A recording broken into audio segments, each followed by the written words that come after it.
I then became anxious, and then I started having panic attacks. I did not feel comfortable. I didn't want to be that person. I didn't want to be a star, certainly. She danced her way into our hearts with a giggle that could light up the darkest room.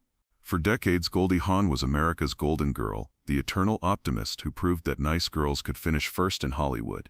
But behind that radiant smile and infectious laughter lies a story of heartbreak, betrayal, and tragic loss that few ever knew existed. At 79, the woman who once commanded $20 million paychecks now struggles with failing health, fractured relationships, and a Hollywood system that has forgotten her contributions.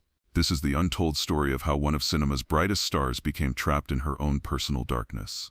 From a shy ballet student in Washington, D.C., to an Oscar-winning actress, from broken marriages to industry betrayals, Goldie Hawn's life reads like a tragic screenplay that Hollywood would never dare to produce. Today, we're uncovering the painful truth behind the golden facade. November 21, 1945, Washington, D.C. The world was celebrating the end of the Second World War. But in the Hawn household, tragedy had already left its mark. Goldie Jean Hawn was born into a family haunted by loss. Her parents, Edward and Laura Hawn, carried a secret that would shape young Goldie's entire worldview. She had a brother, Edward Jr., a brother she would never meet, never know, never even hear about until years later. He had died before her sister Patty was born, and the family sealed his memory in silence. This unspoken grief created a shadow in the Hawn home that little Goldie felt but could never understand. Her father Edward was a musician, a band leader of German and English descent, his bloodline traced back to Edward Rutledge, the youngest signer of the Declaration of Independence. But noble ancestry couldn't protect the family from heartbreak. Her mother Laura, the daughter of Hungarian Jewish immigrants, channeled her pain into dance, opening a ballet studio where 3-year-old Goldie would take her first steps toward stardom. Even as a toddler, Goldie seemed to carry an invisible weight. She was the child who smiled too bright, laughed too hard, as if trying to fill the void left by the brother she never knew existed. At age 10, she was selected to perform in the Nutcracker with the Ballet Russe de Monte Carlo. Standing on that stage, bathed in spotlight, little Goldie found her escape from the sadness that seemed to follow her everywhere. But tragedy has a way of repeating itself. At 19, while studying drama at American University, Goldie made a decision that would haunt her for decades. She dropped out to open her own ballet school. Her parents were devastated. Her father's dreams of his daughter getting a proper education crumbled. The family fought. Words were said that could never be taken back. Years later, Goldie would confess that leaving university wasn't about following her dreams. It was about running away from the pressure, the expectations, and the fear that she would never be good enough. The happy-go-lucky image was already a mask, hiding a young woman who felt like she was drowning in other people's dreams. 1966, 21-year-old Goldie Hawn stepped off a plane in California with $250 to her name, and a dream that felt more like desperation. She had spent $50 on a tiny poodle, leaving her with barely enough money to survive a week. But Goldie was running from something darker than poverty. She was running from herself. Her first job was dancing at the Melodyland Theater near Disneyland. The work was grueling, the pay was terrible, and the men who watched her perform made her skin crawl. But it was better than facing the disappointed looks of her parents back in Washington. At night, in her cheap motel room, she would cry herself to sleep, wondering if this was what dreams were supposed to feel like. The breaking point came on her way to Las Vegas. Her 1959 Chevrolet convertible broke down in the middle of the Nevada desert. Stranded with just $50 and her poodle, Goldie made a decision that could have ended her life. She accepted a ride from a stranger, a Green Beret just back from Vietnam. What happened during that ride would never be fully disclosed, but those who knew Goldie before and after said she was never the same. The bright, trusting girl from Washington was gone, replaced by someone who smiled just as wide but trusted far less. The soldier got her to safety, but the experience left invisible scars that would affect every relationship she would ever have. Her breakthrough came with Rowan and Martin's Laugh-In 1968. America fell in love with the giggling blonde who danced in bikinis and seemed to embody pure joy. But behind the cameras, Goldie was struggling with severe anxiety and depression. She began seeing a therapist, something almost unheard of for a television personality in the 1960s. The show's producers pushed her to be more sexual, more available, more of the dumb blonde stereotype that was making them millions. Goldie complied, but each episode chipped away at her self-respect. She was becoming everything she had never wanted to be, and the worst part was, America loved her for it. The phone call came at 4 in the morning, London time. Goldie Hawn had just won the Academy Award for Best Supporting Actress for Cactus Flower, but she wasn't at the ceremony. She was alone in a hotel room, filming another movie, when the world changed around her. Her parents heard the news before she did. Raquel Welch accepted the award on her behalf. Even in her moment of triumph, Goldie was absent from her own life. The Oscar was supposed to fix everything. It was supposed to prove that she was more than just a giggling blonde, more than just a body in a bikini. But the golden statue became a golden cage. Suddenly everyone wanted a piece of Goldie Hawn, but nobody wanted the real Goldie. The pressure became unbearable. She was offered role after role, but they were all variations of the same character, the sweet, slightly dim blonde who gets the guy in the end. When she tried to stretch as an actress, to show her range, she was told she was being difficult. Directors would literally tell her to just be yourself when she attempted to bring depth to her performances. The loneliness was crushing. At Hollywood parties surrounded by hundreds of people, Goldie felt completely alone. Men saw her as a conquest, women saw her as competition, and industry executives saw her as a commodity. She began to understand why so many child stars ended up destroyed by the system that created them. Her first marriage to Gus Triconis in 1969 was as much about escape as it was about love. Gus was a dancer and choreographer who understood the entertainment world but seemed different from the predators who surrounded her. Their wedding in Hawaii was small and private, but even on her wedding day, Goldie felt like she was playing a role. The marriage began to crumble, almost immediately. Gus resented her success, her fame, her money. He made cutting remarks about her intelligence, suggesting that her Oscar win was just luck. Behind closed doors, the man who was supposed to love and protect her became another voice telling her she wasn't good enough. By 1973, they had separated. The divorce wouldn't be finalized until 1976, but those 3 years of legal limbo were torture for Goldie. She was trapped between a marriage that had died and a freedom she wasn't sure she deserved. Bill Hudson walked into Goldie's life on an airplane in 1975, and for a moment it felt like the universe was giving her a second chance at happiness. He was handsome, charming, a musician with the Hudson brothers, and he seemed to see past the Hollywood facade to the wounded woman underneath. But Bill Hudson brought his own darkness. In his later memoir, he would paint a picture of Goldie that was almost unrecognizable. A woman who allegedly used drugs, who cheated on her first husband, who was manipulative and controlling. Whether these accusations were true or the bitter ravings of an ex-husband seeking revenge, they reveal the toxic dynamic that defined their relationship from the start. Their courtship was a whirlwind of passion and chaos. Goldie divorced Gus and married Bill within months, desperate to prove that she could make love work. Their children Oliver in 1976 and Kate in 1979 were supposed to complete their fairy tale family. Instead, they became pawns in an increasingly bitter war. Bill's career never reached the heights of Goldie's, and his resentment grew with each of her successes. He began making demands. She should turn down certain roles. She should stay home more. She should be less Goldie Hawn and more Mrs. Bill Hudson. When she refused, the fights became explosive. The final blow came when Bill accused her of having an affair with Kurt Russell, her co-star in Swing Shift. Whether the affair started before their separation or after, the accusation destroyed what little trust remained between them. Their divorce in 1982 was vicious, with Bill demanding alimony and threatening to expose embarrassing details about their marriage. But the cruelest cut was yet to come. Bill began a campaign to alienate their children from their mother. He told Oliver and Kate that Goldie didn't want him around, that she was trying to replace him with Kurt Russell. For years, the children were caught in the middle of their parents' war, never knowing who to believe or who to trust. Kurt Russell should have been Goldie's salvation. They had known each other since 1968, when she was 21 and he was just 16. When they reunited on the set of Swing Shift in 1983, it felt like destiny. Here was a man who knew her before the fame, before the heartbreak, before the walls went up. But even their great love story was built on tragedy. Kurt brought his own baggage, a failed marriage, a young son named Boston, and scars from his own battles with Hollywood. They were two wounded people trying to heal each other, and sometimes that worked. Sometimes it didn't. Their decision never to marry was romantic on the surface, but it was really about fear. Both had been burned by divorce. Both had seen love turn into legal warfare. By avoiding marriage, they thought they could avoid the pain that seemed to follow both of them. But you can't outrun heartbreak by changing the rules. The blended family they created was beautiful but complicated.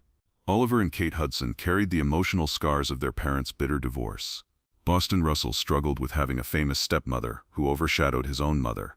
And when Wyatt Russell was born in 1986, he entered a family still healing from multiple traumas. Goldie threw herself into motherhood with the same intensity she brought to everything else. She was determined to be the perfect mother, to give her children the stability and unconditional love she had never fully received. But perfection is exhausting, and behind the family Christmas cards and red carpet appearances, Goldie was struggling.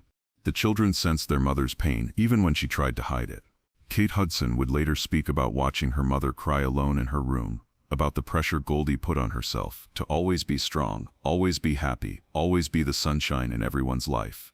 The cost of that performance was slowly destroying her from the inside. As the 1980s gave way to the 1990s, Hollywood began to change, and Goldie Hawn found herself increasingly out of step with the new reality.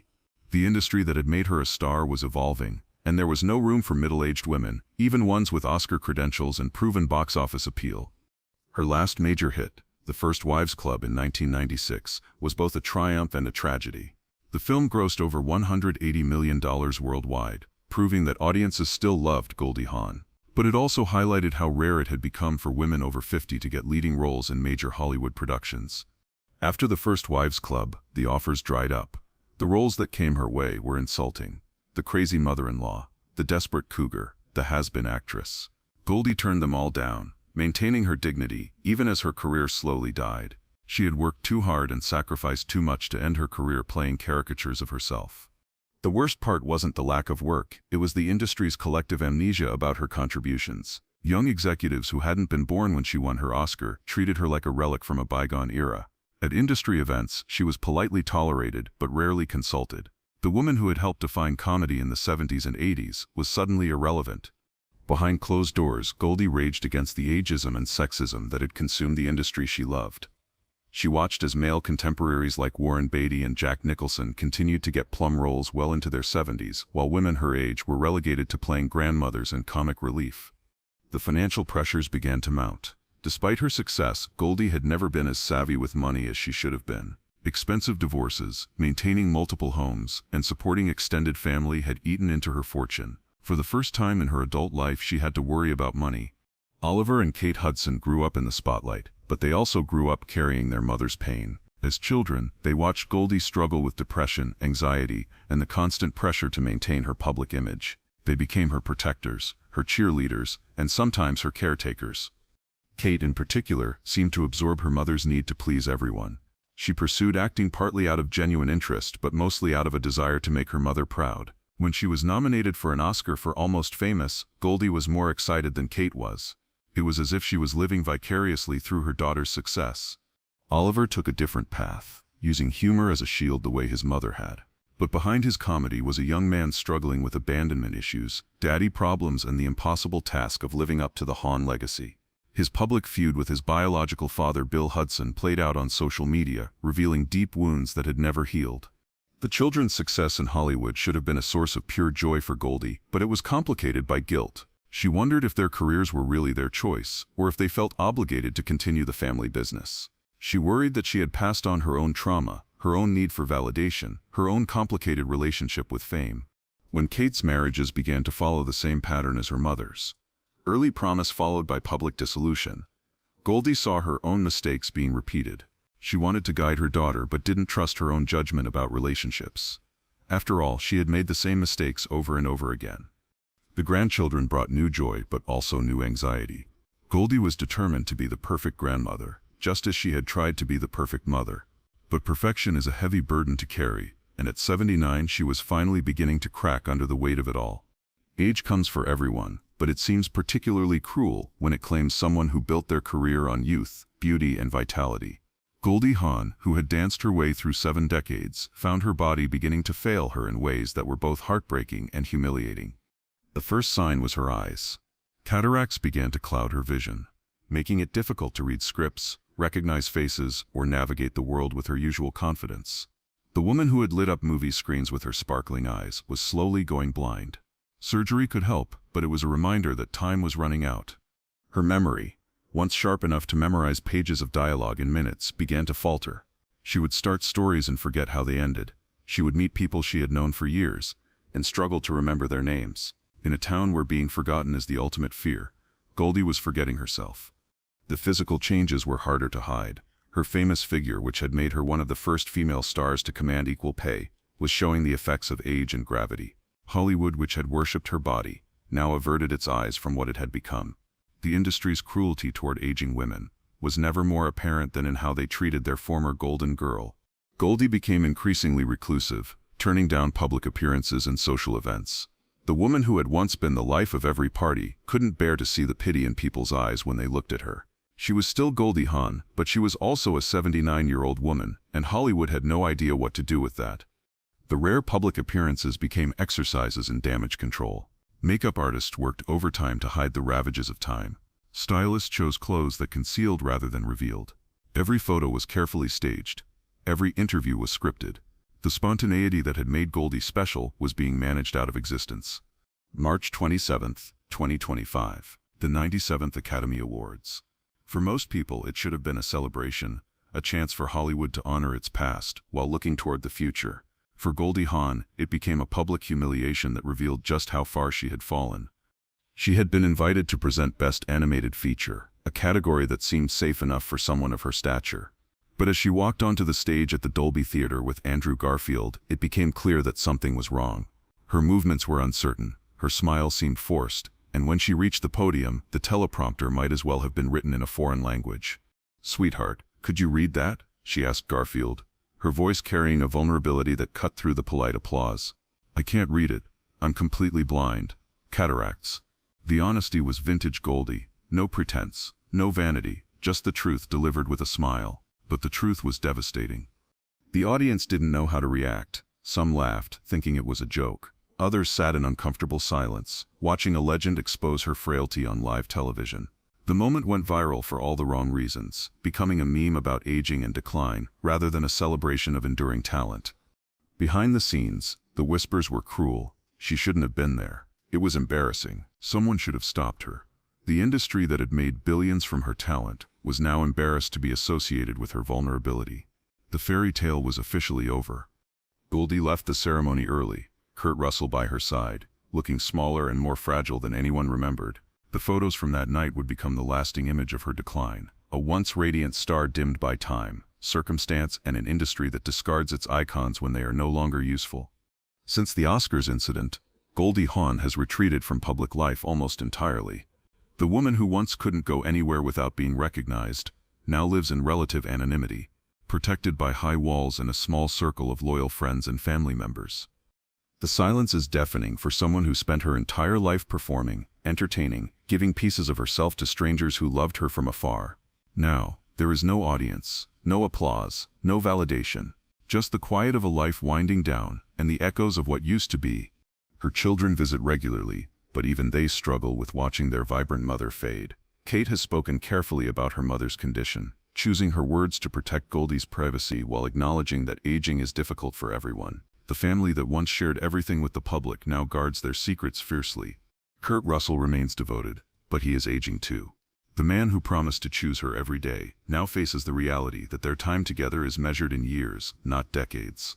Their great love story is entering its final act, and nobody knows how it will end. The Hollywood community has largely moved on.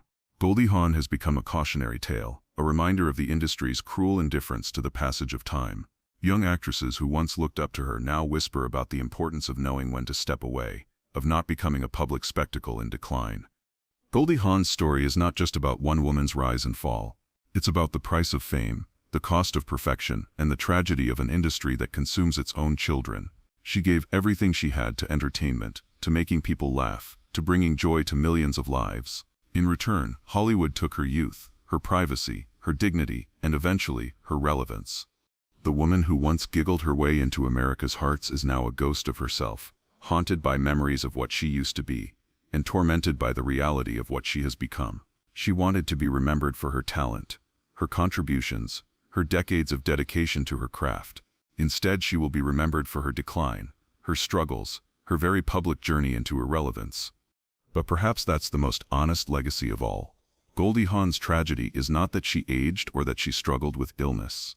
Her tragedy is that she lived in a world that told her those things made her worthless. She believed in the dream of Hollywood, and Hollywood broke her heart. The laughter has faded. The spotlight has dimmed. The golden girl has tarnished with time. But somewhere in the silence of her retirement, Goldie Hawn endures, a reminder that behind every smile, there is a story of pain, And behind every star, there is a human being struggling to find meaning in a meaningless world. She deserved better. They all do. The fairy tale is over. The tragedy continues.